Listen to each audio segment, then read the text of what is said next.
Certifying combinatorial solving using cutting planes with strengthening rules. So the emphasis of this talk is going to be on the second half, namely explaining what cutting planes with strengthening is supposed to mean. But just as by way of background, I think we've all had a great time here in Oberwolfach, but out there in the real world, people are actually not proving exponential time lower bounds for NP-complete problems. They are solving them in linear time with quite some success, using things like Boolean satisfiability solving, constraint programming, mixed into linear programming. And then the really crazy stuff is satisfiability modulo theories, where you also throw in solvers for undecidable theories like integer arithmetic. And they tell us not to worry too much about undecidability because it works beautifully. And it's being done on a daily basis. I mean, the code you're running on your laptop probably has as few bugs as it has because Microsoft has done some fairly serious SMT solving when they were debugging the code. Okay, so there are really amazing progress in this area. And part of why I'm sort of have drifted towards what we refer to, I think, as weak proof systems is that these weak proof systems are sufficient to capture what these algorithms do. And I think it's a very interesting question if we want to understand computation in a real world sense, to understand what systems like cutting planes, polynomial calculus, and resolution, what they really can do, because apparently they can do amazing things. But all is not well. The elephant in the room is that these amazing solvers are buggy, sometimes really buggy. They will return solutions that don't even satisfy constraints, which should be easy, and it gets harder from there. Like if your solver runs for a day on a supercomputing cluster and then reports back unsatisfiable, should you believe it? In general, no. Optimality is another issue, and then people would say, well, doesn't really matter because usually we don't care about optimality. Like in reality, if you're within 5 to 10% of optimal, then that's good enough for the airline company that will take you home. They're still saving millions of dollars.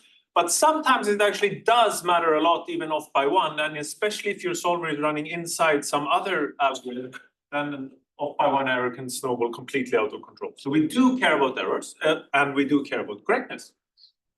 So how do people try to address correctness?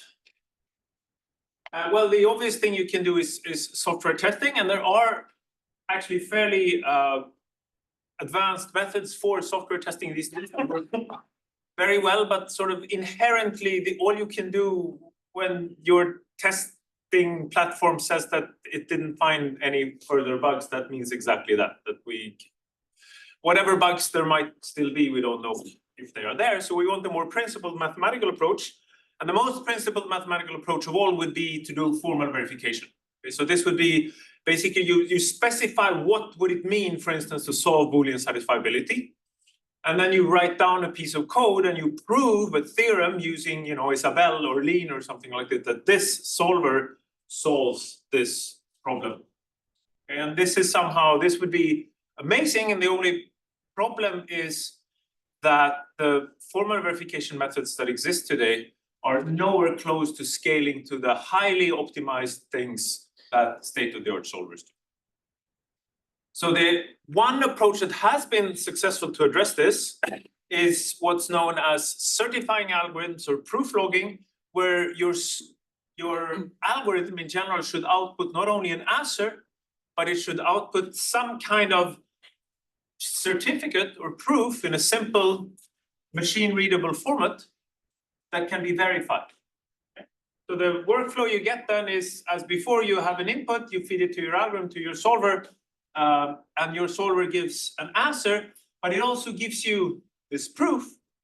And then what you do is you take your problem instance, your input, your answer and your proof, and you feed it to a special checker. And Killian is smiling because you can see the checker box is so much smaller than the solver box. It's a really simple checker because the proof is in some simple format, and we just run the checker. And if it says that everything seems fine, then we really know that this result will work. Okay, so what do we need in order for this to work? Well, firstly, we need a proof system that is very powerful. Apparently, because I mean, when the solver is doing very, very complicated reasoning, we want it to generate this proof with very low overhead. Yes? I'm surprised that the checker also takes the input. I would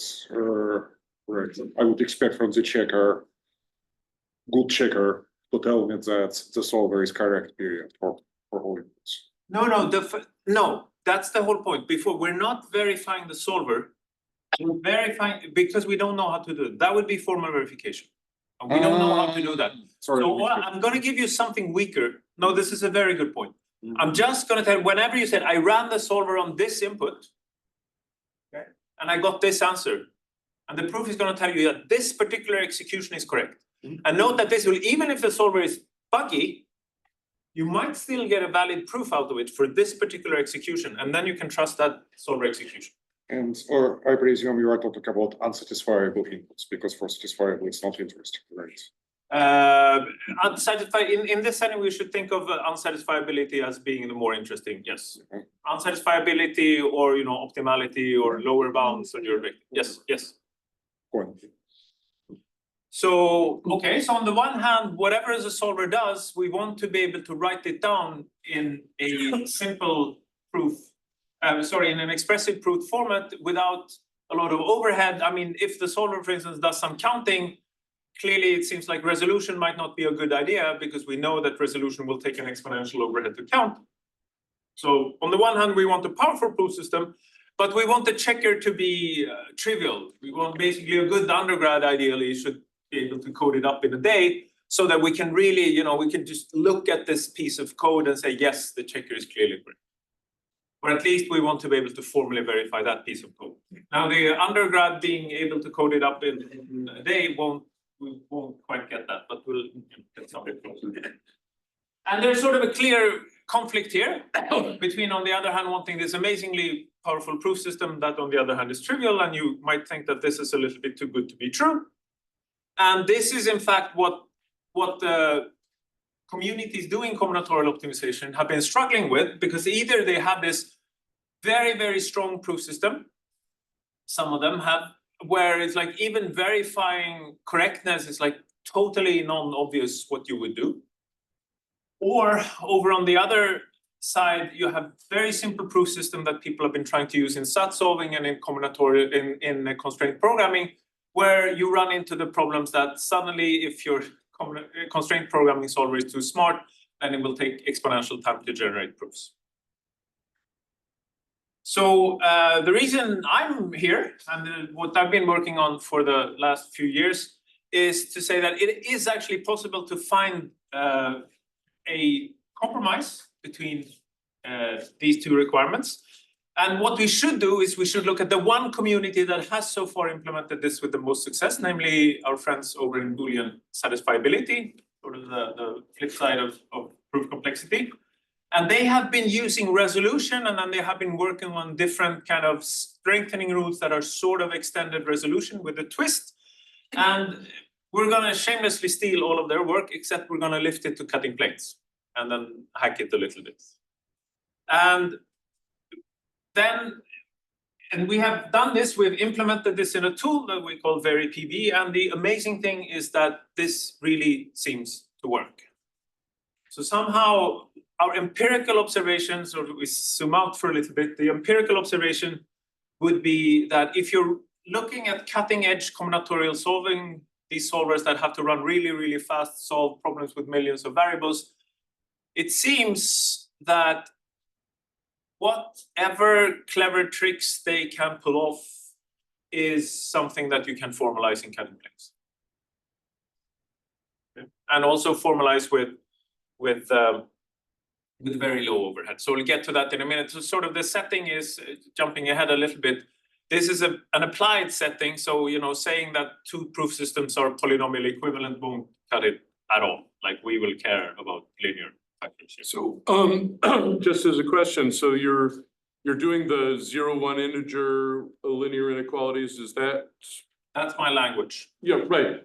So you're focused on that portion of the optimization. Well, we get to it I'll get to it in a few slides. It's a good question. Yes and no. Okay.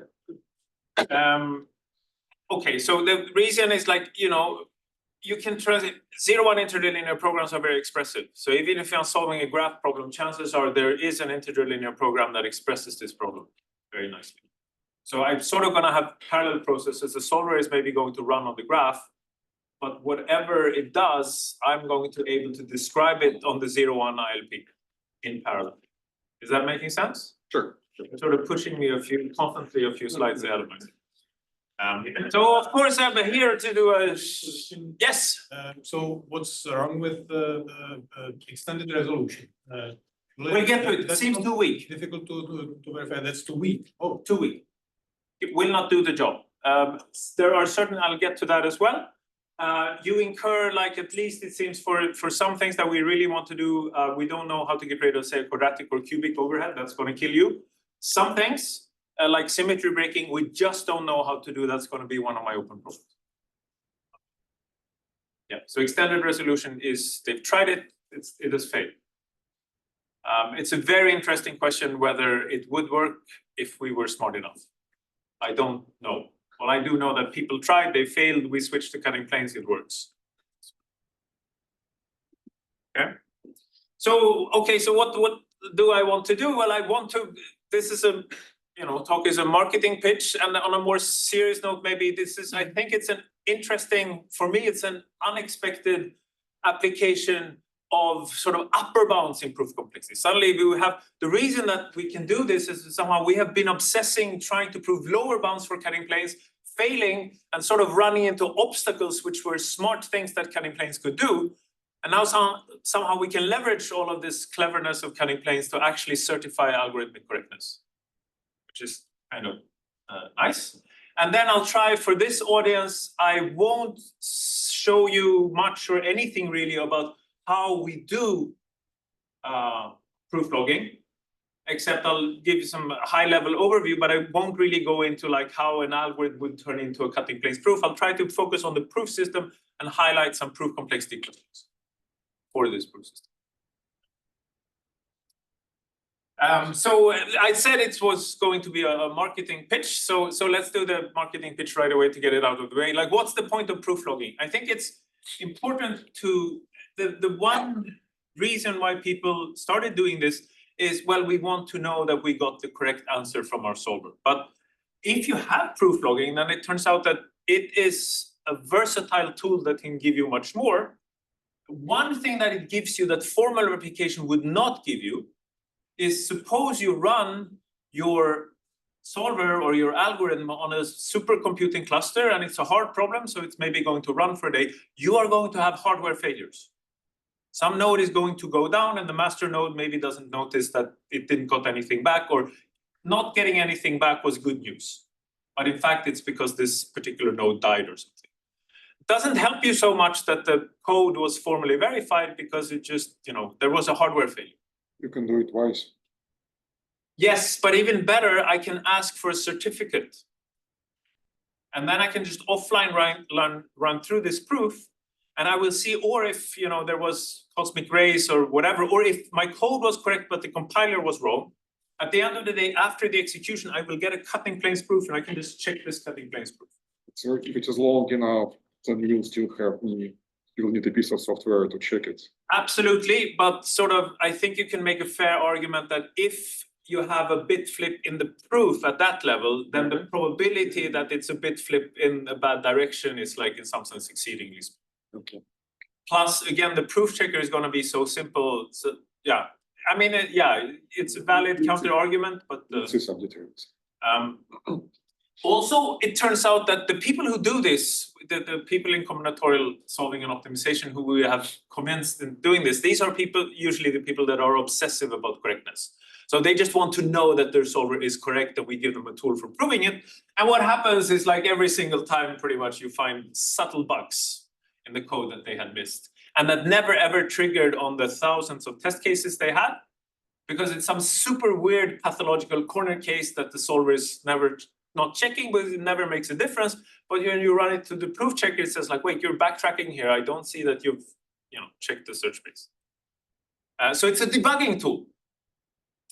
And it can also, since typically the proof will be sort of a description of what the solver did, and that means that you can get completely new tools for a very principled analysis of like what the solver did, why did it do it, what was useful for actually solving this problem. You can like look at the proof and you can maybe find dead ends of the proof and trim them and realize that whatever the solver was doing during that part of the execution was not useful, but this led to contradiction. So clearly whatever it was doing here seems to be useful. And then you can sort of do these kind of measurements and look at the proofs and compare to different solver heuristics and see how successful they are. Or you can, once you formalize, like you do proof logging, this has also happened, you realize that sort of your proof system in a natural way suggests additional things that you could do if you're using this reasoning anyway. So why not extend your solver algorithm to try to do something smarter? And then finally, I don't know if you are applying for AI money these days, so maybe, but they're very generous in Sweden at least. So, and things that they care about is, for instance, auditability and explainability. And it's hard to think of anything more explainable than you actually got to prove for like why this solution is the optimal solution and why no other solution is possible. And then even if the solver, I can no longer run the solver, I might still have the proof. And if I know the proof format, I can check the proof of correctness that this instance indeed has this. Okay, so I believe that this is really, these are interesting ways in which we can use proofs. Okay, that ends the sales pitch. So let me now see. So what is our proof going to be? Well, it's going to be cutting place, essentially. So we have 0-1 integer linear constraints, except 0-1 integer linear inequalities. They're called pseudo-Boolean constraints over on the applied side. So I'm probably going to say that. The only thing that but we should keep track of mainly is it's useful to have these inequalities over literals so that I can always pick my coefficients to be non-negative. And this is called normalized form. This is without loss of generality. So just keep it in mind. It will make stating the rules a little bit simpler. And just to make sure we're on the same page, so definitely any CNF formula will in particular be a pseudo-Boolean formula. The nice thing is that you can also express cardinality constraints. Already there, you're gaining exponentially in expressiveness, and in general, we might have any 0-1 integer linear inequalities over literals and negated literals. So this is like what lines in our proof will look like. What are we going and okay? So what can we describe in this language? So we can definitely describe SAT solving, so-called pseudo-Boolean solving. It turns out that we can also do graph problems such as max-clique, subgraph isomorphism, maximum common connected subgraph, and that will be via some kind of ILP translation. Decision problems and optimization problems. What we're working on are things like constraint programming also, automated planning.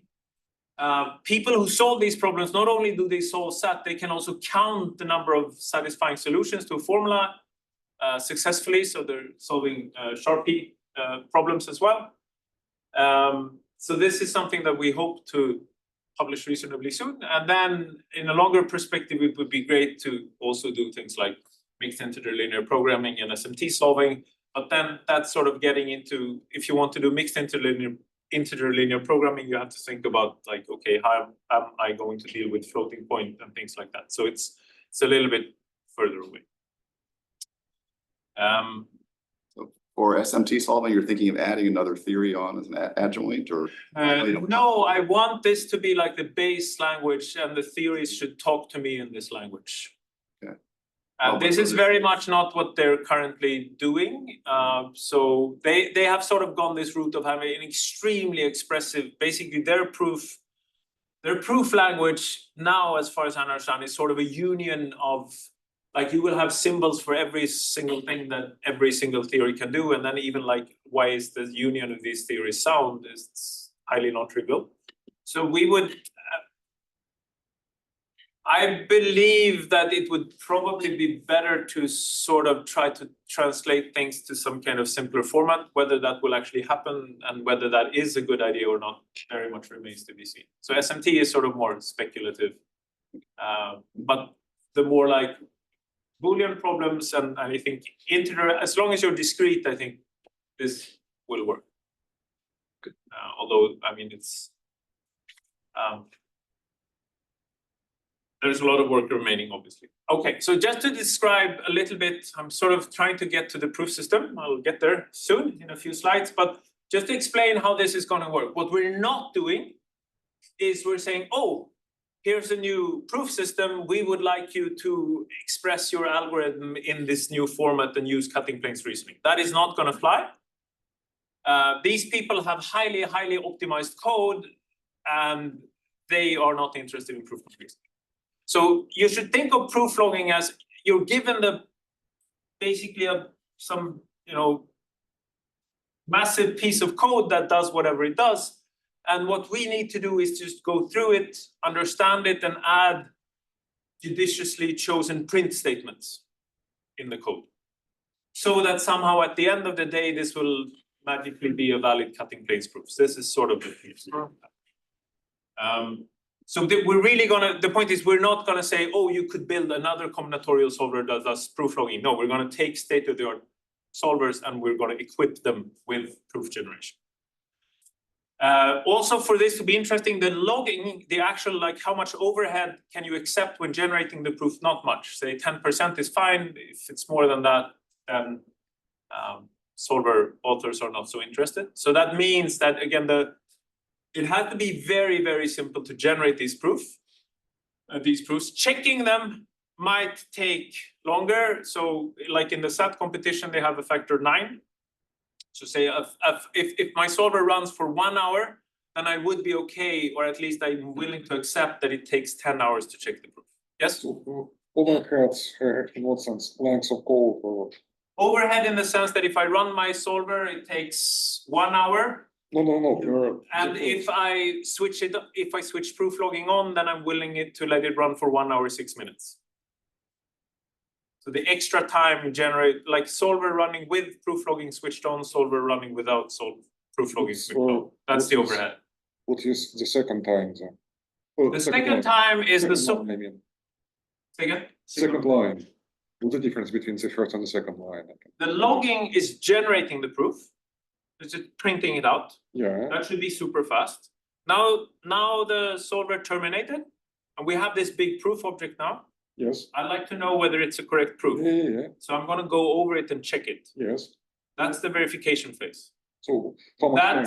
That's going to take maybe a factor 10. So again, if I run my solver for 1 hour, the extra cost of switching on proof generation, 6 minutes. How much time do I allow you to check that the proof was correct? 10 hours. So let's take it offline. The surprising thing is that checking takes substantially longer than finding. No, I still don't understand what 10% is referring to. 10% is the time spent to add the print statements. It's the total cost of the print statement print statements. So the logging, the proving program, the search program may need to do a little extra work to generate a proof in the right format for the checker. That's about 10% extra. The checker may need to work extra hard, even harder than the logger, the proof generator, to check the proof is correct. So the checker doesn't get the original proof. It gets The checker gets the proof. Yeah. Let's take it offline. Sorry, is there any reason why it takes so long to do checking? It's a good question. Just that nobody cares enough to optimize it. So it doesn't always. Yeah. Okay. So if you think about it in SAT solving, with watch literals and all this kind of stuff, decisions are being made at an incredibly high rate involving local cache that's very near the processor. These logging statements have to go out and print things to memory, to spot. They're not local. So it sounds like you could have faster checking, but you'd have to write the proof differently. There's definitely a trade-off between logging and checking. Yes, definitely so. And there's sort of people would be on the trade-off like really minimizing the logging time. But also it's like the way you generate these proofs, like the way to understand that I think about it, you run, again, suppose you run your SAT solver for an hour, and it starts generating the proof immediately in an online fashion, right? It has no idea whether it's satisfiable or unsatisfiable, or suppose it's an optimization engine even. So you're starting to prove the optimal value of this problem. You have no idea what it is, but you're making some inferences, and you're sort of in an online fashion writing down small comments like I did this, then I found out this, and here was a constraint that seems interesting that is implied. And then at the very last second of this hour, you realize that, oops, the optimal value is 42, and then you have to terminate. And all of these stream of consciousness comments that you wrote down should now constitute a valid mathematical proof. And sort of it's a task of the checker to really, pick up the pieces and say, okay, let's go over this carefully and check line by line whether this is a proof. One problem is that typically maybe 90% of it is not even relevant in the end. But you don't know that, right? I guess one could also compare the development time spent on checkers to the time spent on solvers. No, I think it's generally, it's gonna be like the point is, yeah, so if you're a theoretician, you want like maybe polylogarithmic checking time, but that's because you those probabilistic proofs are because you already know the answers, and then you can think about the very nifty encoding of what this known answer is. Here you're building the proof while having no clue what the actual answer is. So the proof will look very different. But you're absolutely right that, it would be wonderful to get it down to like just checking in the same time as solving. Sometimes you can get that. There's definitely work on this. Just there's also work on compressing the proof once you've got a proof. Yes. So Yes. Yeah. Depending on what you're going to do with the proof, you can also you can try to trim it to sort of find dead ends in the proof tag and just trim them away. Definitely, yes. So what fraction of the bugs get caught when you add these print statements versus actually verifying the proof? That is a good, I think it's, it depends in the sense that what we've been doing mostly so far is that existing algorithms and you develop proof logging for them. And then typically what happens is you catch the bugs when your proofs fail to check. Although like all your test cases is passing, but your proof checker is not happy with the proofs. I think for the one area where people are actually now trying to use proof logging during development is constraint programming. And there they claim they've switched to thinking about it really as a very quick sort of debugging tool, because every subroutine will generate like a proof, and you can sort of check these proofs locally and see whenever it seems to. So going back to this question about why checking is so much slower. So from what you were saying now, it seems to suggest that checking is slower largely because there's a whole lot of irrelevant detail in the logged proof, and the checker has to sift it out and find what is relevant. Yeah, but I think not only. So another reason why the checker is slow is also because in the logging, you want the logging also to be reasonably fast. So you can't really log every reasoning step, and you're on the fly, you're identifying some epochs or milestones and only logging those. And now the checker has to fill in the gaps from milestone to milestone. That will also be. Even after identifying which milestone is relevant, there is still work to be done to fill in the detail. Yes, but it will also be, just the fact that, it will also, but one reason will also be that there is a reason why in our paper we write that, okay, here's a fairly straightforward observation, we leave the tedious proof to the reader. Solvers will also run into this, like, without loss of reality, I can set X to false now, and I will not lose out on any optimal solutions. It's like, yeah, but in order to verify this, I have to carefully go over the whole database and check. Right. And this actually happens. Okay, so how do we do the proof logging then? Well, if you're solving SAT or if you're solving 0-1 interlinear programming, then you're all set. The language is the right one. But otherwise, so then you just add print statements to the code. Otherwise, what we do is we somehow have to find a 0-1 interlinear programming representation of the problem you're interested in. And then we are going to do the proof generation in this formalism. It's very important. So this is a common misconception. We don't translate the solver to an interlinear programming solver. The solver will do its thing with its own representation. But somehow I'm going to argue that every reasoning step can be formalized in terms of this integer linear proof. And as I think I've already said now, somehow it just seems empirically that cutting planes is, well, it's an expressive enough formalism, but it's, although simple, and it's also a lot of what combinatorial solving is about. For instance, graph solving algorithms, how do they actually solve clique or subgraph isomorphism? Well, they basically explore graph neighborhoods and count graph statistics. Cutting planes can count. Also, a lot of the very sophisticated, like, okay, constraint programming, they have constraints that is like the Hamiltonian circuit constraint. So you have one constraint that is, this graph has a Hamiltonian circuit, and if it doesn't, then please backtrack atomically in one step. Okay. So this is just running this propagator and seeing whether it propagates or not is like a highly non-trivial algorithm. But it turns out that the kind of algorithms they use to detect whether we now have a Hamiltonian circuit or not is formalizable in cutting planes. And again, this is an empirical observation more than anything else. Yes? So basically, you need the logger system to be strong because you need to simulate. Do you need to be able to simulate? Kind of, yeah. Every step of the solver? Yes. Okay. Yeah. Okay, so the actual workflow, and maybe this sort of connects a little bit to why we need the input also, because now you realize that, well, who checked this 0-1 ILP translation? Well, in the first phase, this is not what people are worried about. Like, you know, we can write down a 0-1 ILP capturing clique and we will know that it's correct. So like, if I give you a proof logging for this 0-1 ILP encoding, you will already be very happy. But of course, the gold standard will be to use formal verification for the checker. So like the full workflow is that you get your input, and then the solver sort of says that, okay, here's the 0-1 ILP I'm going to think about. This is the translation of the input, and the proof is going to be generated for this. And then at the end, you're going to take all of this, you're going to take the original input in the graph format, you're going to take the 0-1 ILP proof, and you're going to feed it to a formally verified proof checker that checks A, this 0-1 ILP translation of the problem is okay, and B, given this translation, I agree that you have proved the correct optimal solution for this 0-1 ILP. So this is like the full framework.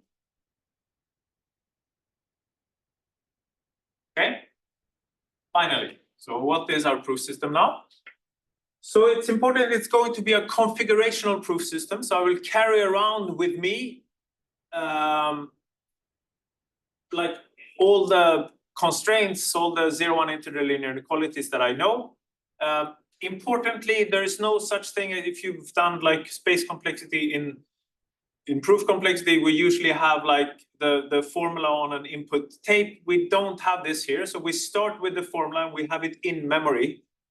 And if you're going to erase anything from the formula, then it's gone. And like in general, that's not a good idea. So we're not going to do that in this talk. And so you can think of there will be a core set of constraints that is the formula. And at all points in time, in some vaguely formulated sense, we'll make sure that this core set is equivalent to the formula. But for instance, it stands to reason that if I identify that some variable unconditionally has to be true, that might allow me to simplify some constraints, and I should be able to do that and sort of keep the simplified formula in the core set.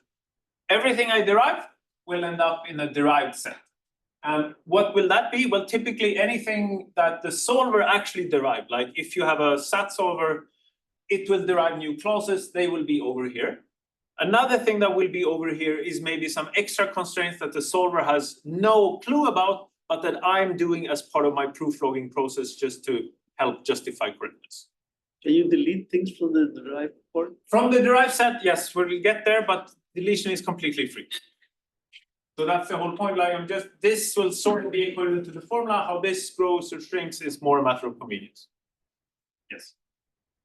Then I won't dwell on it too much because I think we're interested in decision problems, but there will be an objective, which is a 0-1 integer linear function to minimize, or a fine function, I guess, if we want to be precise. And sort of the proof will know what the currently best lower bound is, because there are rules to force solutions for better bounds. I will mostly ignore this, except that it will make one reappearance later in the talk, maybe, if we get there, where even if I don't have an objective, it can sometimes be helpful for me to just invent an objective. And I hope you agree with me, if all that I'm interested in is the decision problem of satisfiability, if I find the satisfying assignment that optimize my favorite objective, that's sort of the same thing as solving satisfiability. Okay? In particular, that's super useful if you do symmetry breaking. And I will mostly completely ignore the fact that we can sort of also reason with respect to orders, which is any order relation, and you can actually plug in your own order relation as long as you provide sort of in a preamble of the proof, a cutting planes proof that this order relation is an order relation. Sure. Mostly like the second half of this slide, we can mostly ignore it. This is just for completeness. If we keep track of the core set and the derived set, then we're good. Okay. And the axioms are as from the input. Then we have that all variables are between 0 and 1. Conveniently, all literals are non-negative. And then we can do addition, multiplication. The division rule looks like this. For any 0-1 integral linear inequality with non-negative coefficients, I can just divide by C everywhere and round up everywhere. Okay, and if you're worried about this, this is sort of equivalent to the standard rule where we would have a common factor C on the left. Another interesting rule is the saturation rule, which again says in normalized form, if I have a large coefficient here, no coefficient here needs to be larger than the so-called degree of falsity, the constant. So the saturation rule just says that basically trim all these coefficients down to at most A.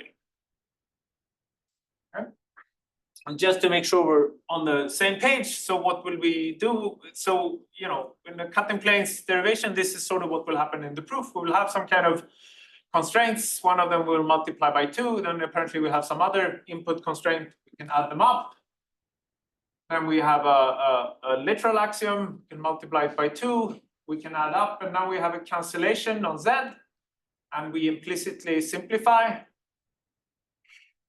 And now we can divide. And just to keep things simple, we actually do divide evenly the left-hand side and round up. Okay.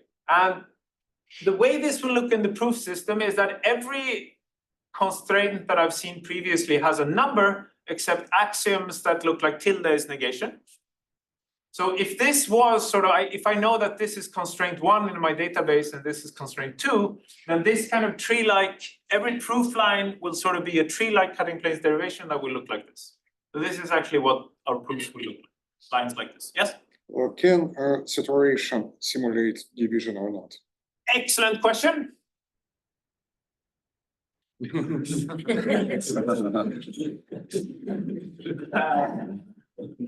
Yeah, this is so why are we even using saturation? Well, firstly, it turns out to be convenient. Secondly, when people started implementing what they call cutting planes based solvers, they're actually not using division, they're using saturation. I am not sure why. I think they themselves are not sure why. And for me, you know, as a complexity theorist, you immediately want to know how do these rules compare. No, actually, I have an even simpler question. If you remove division, will it remain complete or not? No. Okay, so cutting planes with saturation is not implicationally complete. It's refutationally complete. It is not implicationally complete. But then it answers your question in one direction. It does, yes, right. So we know actually and we also know in the other direction, I can give you explicit constraints where I can tell you like, here is something that saturation can do. Division can obviously simulate it because it's implicationally complete, but it will take you an unbounded number of steps. No. But it does direction, the answer is simply negative because you cannot simulate complete proof system with incomplete. But what we don't know and what would be interesting, so on the one hand, the two rules are clearly incomparable. Okay. But then you can say, what about cutting planes with saturation and cutting planes with division? Yes. Then we know that cutting planes with division can be exponentially stronger for the stupid reason that I give you the pigeonhole principle formula in CNF, and cutting planes with saturation will not be able to rewrite it to a 0-1 ILP. It's in. But we do, in the other direction, we don't know. Yeah, that We makes don't sense. know whether cutting planes with saturation, whether there are, it would have to be 0-1 interlinear programs and not CNFs. We don't know if there are 0-1 interlinear programs where cutting planes with saturation would be more efficient than cutting planes with division. I don't. Very interesting. Very good question. So actually don't know the rules to be incomparable, or in what sense they are incomparable with? They're incomparable in the sense that cutting planes with division is always implicationally complete. And it's not hard to see. Okay, so for instance, Okay. cutting planes with, if I give you, x plus y greater equal 1, x plus z greater equal 1, y plus z greater equal 1, and I give you cutting planes, linear combinations, multiplication, and saturation. It's an exercise to prove that I cannot, never ever, in no length, derive that 2 out of these 3 variables are true. Cutting planes with saturation is just not able to get this. This is a nice exercise. Okay, so in that sense, clearly, like cutting planes with saturation is like weaker. It cannot even derive this. Okay. In the other direction, I could also give you similar inequalities where saturation just gives you a nice consequence in a single step, but where the number of division applications you would need would be an unbounded number and would scale linearly with the magnitude of the coefficients in the expression in question. And that is the reference, that's the reference, and all references will be at the end of the slides, and the slides are already online on my web. Just to make it totally clear, this shows separation for implicational completeness. Yes. Do we have separation just in terms of refutation size? Yes, as I said, so now if I give you the pigeonhole principle in CNF, it's not so hard to show that cutting planes with saturation, for any CNF, cutting planes with saturation will be a resolution. Okay, so now you have your separation. Oh, will be resolution means. Yeah. Yeah. So cutting planes with saturation, if I give it a bad encoding, CNF encoding, then it will be glorified resolution.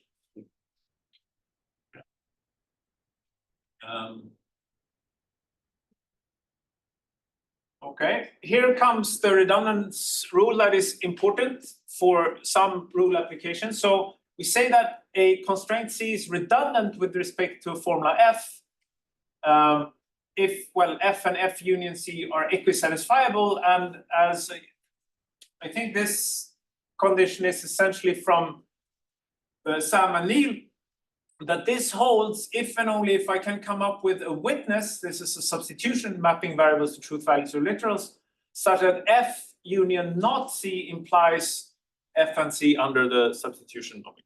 Like if this holds, then you should agree that adding C does not change the satisfiability status of F. Let me sketch a proof. The interesting direction is that I have a truth value assignment that satisfies F but violates C. That's what I'm worried about. But if so, such an alpha satisfies the left-hand side, so alpha must satisfy this. And if you just unpack what this means, that means that alpha composed with omega satisfies everything. So this witness is like a local patch that tells you that if you get a satisfying assignment that is no longer valid, how do I patch it? So our proof system will allow to write derivations in this way.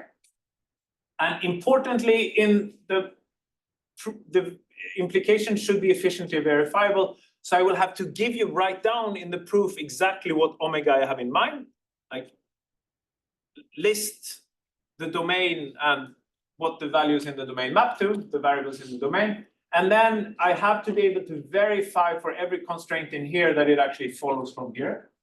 And in the actual version of the proof system that we use, we allow you to give derivations. Why not? Okay, but even the version where you just say, okay, every constraint in here should be, say, a weakening of some constraint in here, that is essentially, I think, for practical purposes, pretty close already. Okay. Why do you confine yourselves to substitutions of this particular kind? You can substitute whatever you like. I want to stay within, these should be like also 0-1 interlinear inequality. You want to preserve Yes. pseudo-Boolean. Okay, so let me see, we're actually not doing so well on time, so let me maybe skip this. This is just to say, okay, suppose I want to have a new variable a that is equivalent to x and y, then I can just in pseudo-Boolean form, this is deriving these two inequalities, and I just do it by two applications of the redundance rule. And the point is that sort of the witness is exactly our reason for sort of understanding that this is okay. Like, okay, you're saying here, well, what if x and y are both, what if one of them are false? Well, then it's okay because a will also take the value false. And this is sort of what this witness says, that you know that this is okay because you could always set a to false. You know that this is okay because you could always set a to true. So sort of the actual mechanics of the rule match pretty closely our intuitive understanding. And now, of course, you realize that we already have extended Frege. So proving lower bounds for this proof system is going to be hard. But there are two interesting cases that is not clear to me whether they're hard or not. Note that the way this rule is formulated, we don't need new variables for it to make sense. Like this rule makes perfect sense even if you cannot introduce new variables. Okay. So what is the strength of the redundance rule if I have to stay within the variable domain of the formula? What we do know is, for instance, the pigeonhole principle and old Sating formulas are easy. So resolution with redundance can do them. Can we somehow develop techniques to prove lower bounds? Slightly more ambitiously, what if I allow new variables, but they can only be equivalent to clauses that I already know to be true? How useful is that? Why do I care about this? Well, it corresponds to the only example of successful extended resolution reasoning I know, namely what is done in so-called core-guided MaxSAT solvers. And they essentially do this, sweeping a lot of stuff under them. Okay. And if we want to formulate this rule in the very PB system, we have to say that we have this core set, we have this derived set, and this together with not C should imply everything with C added under this witness omega. And then if I have an objective, it's very important that when I patch my assignment, I should not make the objective worse. So I'm always minimizing my objective. Okay. So, but interestingly, once I've phrased the rule this way, suppose that I have an objective and the witness omega strictly improves it. Then I can actually be more aggressive and I can allow a dominance-based rule, which says that if I can find a witness such that the core set union the derived set union the negation of what I want to derive, it's sufficient to prove that this implies the core set under omega and that it decreases the objective strictly. Then it's sound, or at least it does not change satisfiability, or it doesn't worsen the objective value to add the constraint C. So what's the point of this second rule again? Well, the point is now that I'm making my life much easier. Here I just need to prove that these are implied, whereas before I needed to prove all of these guys. Okay, but Okay. And that's a big deal, it turns out. So let me try to sketch very quickly why this rule would even be sound. Let's suppose that the derived set is empty for simplicity. Well, I have an alpha that satisfies C, the core set, and let's say that D is empty. If it would satisfy the new constraint C, then we would be happy. So suppose it falsifies C. Well, then again, we know that the left-hand side is satisfied. So the right-hand side is satisfied. And composing alpha with omega gives me an alpha with a strictly smaller objective. That is guaranteed to satisfy the core set. If it satisfies our new constraint, we're done. Otherwise, the left-hand side is satisfied again. So we compose with alpha. And we get a smaller value of our objective. And the core set is satisfied. So if the new constraint is satisfied, now we're done. Else we repeat again. And we're over the Boolean hypercube and we're getting strictly smaller values, integer values all the time. So this is going to terminate, right? So this is sort of the way I view this. This is cutting planes with some kind of poor man's induction. Okay, and there are, again, we're running a little bit out of time, but there are other sort of extensions you can do to this. And okay, we already had extended Frege. What happens when we add the dominance rule? Do we get even more? And Neil will tell us that maybe yes, after the break. We talked briefly about deletion. You cannot, so deletion now turns dangerous with these rules. It's sort of obvious that if I delete too much, then I would have an unsatisfiable formula and would turn satisfiable. Not so obvious, I could also have a satisfiable formula and make it unsatisfiable if I don't restrict deletion. So I have to be a little bit careful. And this is why I have a core set and a derived set. You can always delete from the derived set. From the core set, I can only delete a constraint if it can be rederived from what I have in the core after I've removed C. And that then you have to argue why this maintains soundness. And this is actually something that the SAT people already had when they designed their DRAT proof logging system, but they never implemented it. In order for this to make sense, I want to be able to move things from the derived set to the core set. For instance, if I simplified, if I knew that a variable is true, I will typically add it to the core. If I want to change, okay, we didn't talk so much about orders, but you can sort of change the order with respect to which you're doing your derivations, but then the derived set has to be empty because otherwise, again, ugly things can happen. Okay, with this proof system, you can do EXO reasoning efficiently for the first time. So before, people with SAT solvers that did Gaussian elimination had to switch it off in the competition. Now you can do it with our tool. I am sort of running out of time, so I'm just flashing the slides. Even more importantly, for the first time, if you want to break symmetries, what we will do is, even if you're solving satisfiability, we'll pretend that we're optimizing this objective. We're minimizing this objective, and what this will do is it will find for you the lexicographically smallest solution. And then it's completely trivial. You just derive that you want. This is sort of the Lex leader constraint saying that I will only allow a solution if substituting the symmetry omega will not make the objective value smaller. And this is like one simple application of the dominance rule. It's immediate. You don't even have to write down anything. And then once you have this, you can easily derive the standard CNF encoding that will break symmetries in a Lex leader fashion. And this actually works. It's efficient. We had it in the SAT competition last year. Okay, we're trying to get towards the end. Let's see. But one thing that I don't know is, do we really need the dominance rule to break symmetries? Because there are some, like pigeonhole style symmetries can be broken already with the redundance rule, in fact, even with the DRAT rule. And I think it's like generally open whether we could be smart enough and just use redundance to break symmetries completely. Is that possible, or do we really need dominance? One other thing that is really annoying that I don't know how to do, and I'm trying to wrap up in just a couple of slides.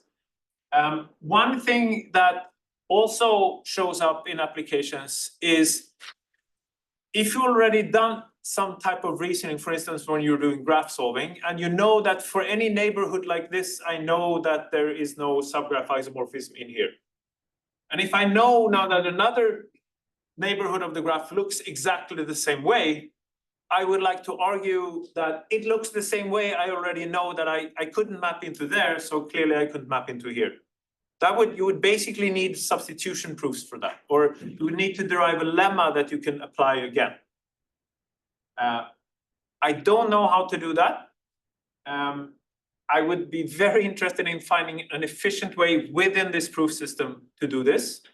There is a reason why it might not be trivial. If you think about it, like extended Frege is sound, substitution Frege is sound. Now, if I take a Frege system with both extension and substitution, that's not going to be sound. And this is sort of the problem we're running into. I know of some ways of doing it. They're extremely finicky. And be happy to talk about that. Performance, we'd be happy to improve that. Also, trimming the proof to get rid of details that you don't need. In practice, getting a binary proof format would be nice. I already talked about other applications such as mixed integer linear programming, SNT solving, model counting. I think there are lots of, once we have these things in place, there are lots of interesting questions about algorithm analysis where people with a proof complexity mindset could make lots of interesting contributions. So I always flash this, that we're on a crusade. If you want to join the pseudo-Boolean proof logging revolution, then we're hiring. If you're a, PhD student or postdoc.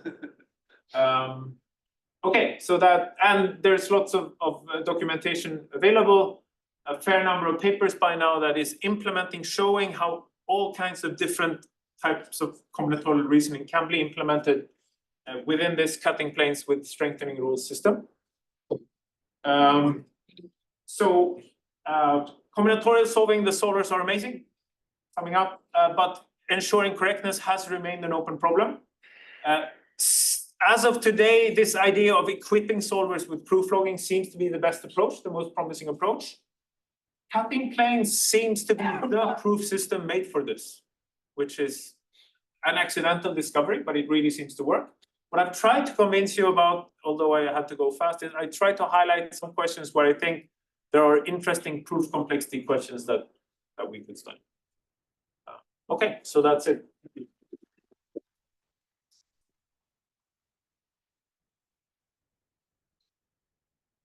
Can you go back to, you had the XOR reasoning that you skipped over? Yes. That'd be just nice to see how that works. Yeah, so, okay. So basically, so firstly, if I have these clauses, I should be able to derive XOR not W and not XOR W. Why? Well, because this is just saying that X XOR Y XOR Z is odd, and this is saying that Y XOR Z XOR W is odd. So I just add them up and I get that X XOR W is even. Of course, resolution can't see this, but a SAT solver with Gaussian elimination would detect this. How would I build a proof for this? Well, first I will derive that I don't know what X plus Y plus Z is, but without loss of generality, there is a variable A such that X plus Y plus Z plus 2A is equal to 3. This I can derive in cutting planes with redundance. And now you look at this, you realize that this is XOR, right? Because A is going to give an even contribution. And in a similar way, I'm going to derive that Y plus Z plus W plus B equals 3. A and B are fetch variables. And now to simulate Gaussian elimination, for instance, this is obviously a toy example, but just add them up.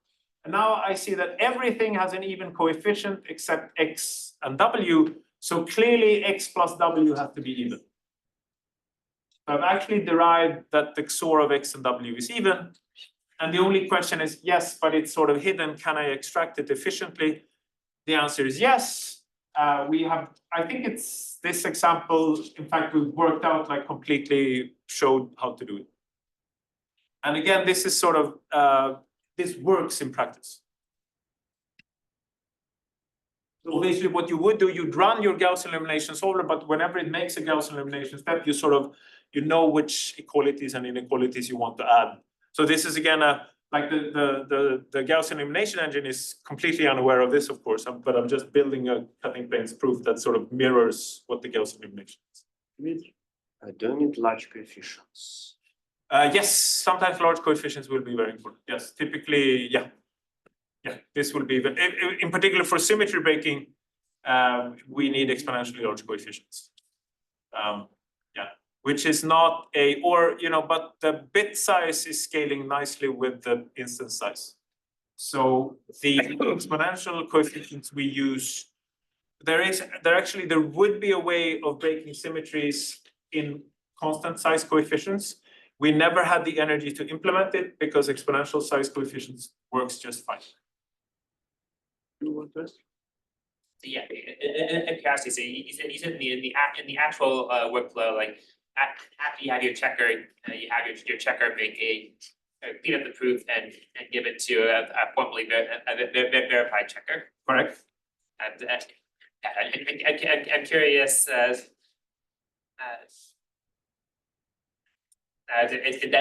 that like catches / caught bugs in your checker? It does.